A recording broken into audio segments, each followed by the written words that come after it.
Hello किसान साथियों, green farm solution channel पे आपका स्वागत है। और आज हम आपको पूरी तकनीकी जानकारी देने वाले हैं। जो हमारे कपास लगाने वाले किसान भाई है, बीटी कॉटन जो लगाते हैं, उसमें एक पैरा विल्ट या ड्राई विल्ट बीमारी आती है।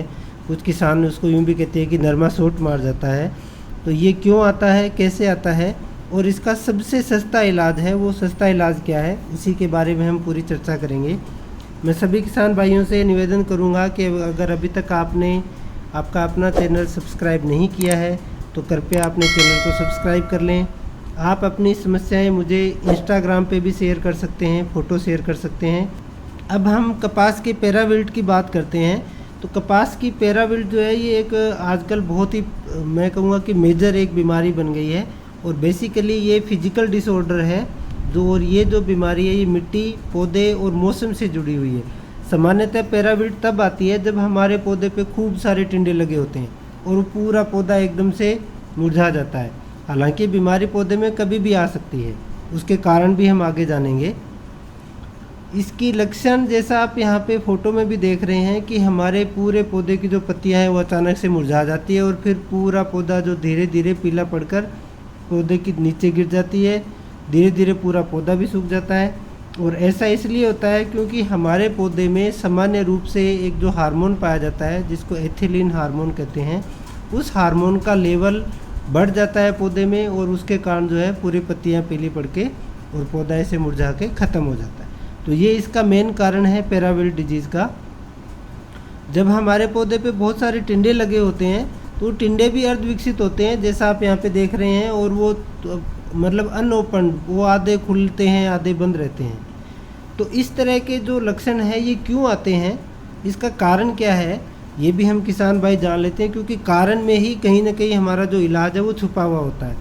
सबसे पहले लंबे समय तक हम हमारे कपास में पानी नहीं देते हैं और उसके बाद अचानक से हम पानी देते हैं, भारी सिंचाई करते हैं या बरसात आती है तो पैराविल्ट आने के चांस बढ़ जाते हैं। इसी तरह से लंबे समय तक अगर जैसे बरसात हुई है या हमने भारी सिंचाई की है तो वो जो पानी हमारे खेत में कपास में खड़ा रहता है तो भी पैराविल्ट आने के चांस बढ़ जाते हैं। क्योंकि जो हमारी मिट्टी है उसमें हवा और पानी का जो अनुपात है वो कम हो जाता है। बरसात के बाद जैसे बरसात हुई और अचानक से तेज़ धूप निकल जाती है तो भी ये जो पैराविल्ट है ये आने के चांस होते हैं। इसी तरह से जब बरसात हुई, अचानक तेज़ धूप निकली, तो उससे जो ज़्यादा हाई टेम्परेचर होता है, हवा में नमी कम हो जाती है, रिलेटिव ह्यूमिडिटी, तब भी पैराविल्ट आने के चांस बनते हैं। इसी तरह से मिट्टी जो अगर हमारी कम उपजाऊ मिट्टी है या हमने जो बेसल डोज में फर्टिलाइज़र वगैरह कम डाले हैं, हमने गलत वैरायटी का चुनाव किया है, तो भी ऐसी में भी जो पैराविल्ट है उसके आने के चांस बढ़ जाते हैं। अब हम इसको कंट्रोल कैसे करें, ये हमारे लिए बहुत ज़रूरी है। तो मैं कहूँगा कि सबसे अच्छा जो रिज़ल्ट है वो बाज़ार में आपको कोबाल्ट क्लोराइड मिलता है, कोबाल्ट क्लोराइड। और ये कोबाल्ट क्लोराइड जो है ये आपको पेस्टिसाइड की दुकान पे नहीं मिलेगा। आप इसको ऑनलाइन मंगा सकते हैं या फिर आप मेडिकल की दुकान से भी ले सकते हैं। लक्षण जब आपको दिखाई दें या आपको शक है कि पिछले साल भी मेरे ये पैराविल्ट आई थी और इस साल फिर आ सकती है, तो इसके लक्षण आने से पहले भी आप इसका स्प्रे कर सकते हैं। जैसे आपको लग रहा है कि भारी बरसात होने वाली है या हम हेवी इरिगेशन करने वाले हैं तो आप पहले स्प्रे करके फिर सिंचाई कर सकते हैं। या फिर ये बीमारी जैसे ही आपके बहुत ज़्यादा तेज़ बरसात हो जाए, आपने भारी पानी दिया है, हेवी इरिगेशन की है, तो वो इरिगेशन के 24 से 36 घंटे के अंदर इस कोबाल्ट क्लोराइड का हमको स्प्रे करना है, नंबर 1। नंबर 2, इसकी जो डोज है वो बहुत कम है, बिल्कुल मात्र 1 ग्राम प्रति 100 लीटर पानी। तो मैं कहूँगा कि मुश्किल से इसका 15 से 20 रुपये प्रति एकड़ का भी खर्चा नहीं होगा, इतना सस्ता ये है और इतनी इसकी कम डोज है। तो 1 ग्राम प्रति 100 लीटर पानी में मिला के इसका हमको स्प्रे करना है। और ये क्या काम करता है, जो एथिलीन पौधे में बन रहा था, जो हार्मोन था, उसके लेवल को ये कम कर देता है। तो पौधे की पत्तियाँ वापस से पौधा सर्वाइव कर जाता है, पौधे की पत्तियाँ हैं वो हरी हो जाती है। अब इसके अलावा हमको और क्या करना है, सावधानी ये रखनी है कि हमको हेवी इरिगेशन नहीं करनी है। इसी तरह से हमको लग रहा है कि बरसात ज़्यादा हो रही है तो हमारे जल निकास की समुचित व्यवस्था हमको हमारे खेत में करनी है। हवा और पानी का अनुपात मिट्टी में बना के रखना है। जैसे हम कहते हैं कि एक मिट्टी का आदर्श अनुपात 25% हवा 25% पानी। तो आपको लग रहा है कि पैराविल्ट आ गई है, बढ़ रही है, तो आप तुरंत से उसके अंदर निराई गुड़ाई कर सकते हैं, हाथ से कर सकते हैं, ट्रैक्टर से हम हैरो चला सकते हैं, सीलर चला सकते हैं।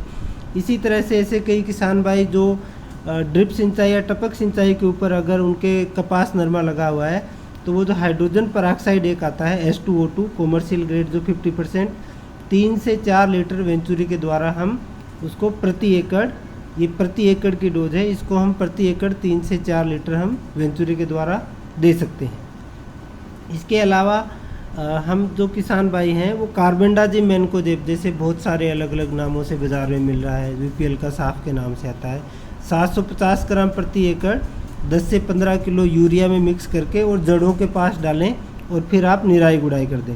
इसी तरह से जैसे मैंने कहा कि हमारा जो फर्टिलाइज़र इम्बैलेंस होने से ये बीमारी ज़्यादा आती है, तो हमको संतुलित मात्रा में खाद उर्वरक देने ज़रूरी हैं। विशेष रूप से मैग्नीशियम सल्फेट की कपास को बहुत ज़्यादा ज़रूरत होती है, तो वो आप अगर खेत में नीचे डाल सकते हैं तो 4 से 5 किलो डालें, या फिर chelated zinc plus magnesium plus manganese, इनकी 2-2 ग्राम प्रति लीटर पानी के हिसाब से स्प्रे करें। इसके अलावा हमारे किसान भाई जो NPK ग्रेड आती है उनकी भी स्प्रे कर सकते हैं। 2% DAP का मतलब हो गया 100 लीटर पानी में 2 किलो DAP का रात को आप भिगो के उसका घोल बना के उसका जो पानी है उसका भी हम स्प्रे कर सकते हैं। और जैसा मैंने कहा कि सबसे ज़रूरी हमारी मिट्टी का प्रकार, रेतीली है तो उस वैसी आप वैरायटी का चुनाव करें, भारी मिट्टी है तो वैसी वैरायटी का चुनाव करें, तो इस बीमारी से बचा जा सकता है। ये संपूर्ण जानकारी आपको कैसी लगी किसान भाइयों, अपने जो कमेंट्स है वो ज़रूर करना, और ऐसी ही तकनीकी जानकारी के लिए आप मेरे साथ जुड़े रहिए। धन्यवाद।